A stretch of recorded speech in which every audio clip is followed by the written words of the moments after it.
अमरावतीच्या जिल्हा मध्यवर्ती सहकारी बँकेसह तब्बल 113 सहकारी संस्थांच्या निवडणुकाचं बिगुल लवकरच वाजणार आहे. सध्या जिल्हा परिषद निवडणुकांमुळे आणि ब वर्गातील संस्थांच्या निवडणुकावर स्थगिती असली तरी ती उठताच सहकार क्षेत्रात मोठी हालचाल सुरू होणार आहे. जिल्हा बँकेचा कार्यकाळ ऑक्टोबर 2026 पर्यंत संपत असल्यानं एप्रिल मे पासून निवडणूक प्रक्रियेची शक्यता वर्तवण्यात येत आहे. ही निवडणूक केवळ संस्थेपुरती मर्यादित न राहता संपूर्ण जिल्ह्याच्या राजकारणाची दिशा ठरवणारी मानली जात आहे. एकूण 113 संस्थांपैकी सर्वाधिक ड वर्गातील 55, क वर्गातील 44 आणि ब वर्गातील 13 संस्थांचा यामध्ये समावेश आहे.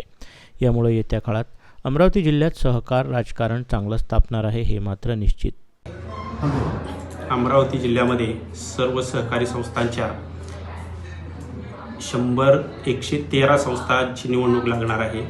यामध्ये ब वर्ग, क वर्ग आणि ड वर्ग असे हे विभागणी आहे. यातल्या काही संस्थांच्या निवडणुका ह्या जिल्हा लेवलला, जिल्हा पातळीवरती ब वर्गातल्या संस्थांच्या निवडणुका होतात. क वर्गातल्या संस्थांच्या निवडणुका तालुका पातळीवर होतात आणि ड वर्गातल्याही ज्या संस्थांचं भागभांडवल अतिशय कमी आहे अशा संस्थांच्या निवडणुका तालुका पातळीवर घेतल्या जातात. जिल्ह्यामध्ये 2026मध्ये 113 संस्थांच्या निवडणुका होणार आहेत. यातल्या सर्व संस्थांच्या निवडणुका ब वर्गातल्या म्हणजे ज्या विकास सेवा सोसायटी आहेत, नागरी पतसंस्था आहेत आणि ज्या तालुका लेवलच्या संघ यासारख्याच्या निवडणुका या जिल्हा पातळीवरून घेतल्या जातात.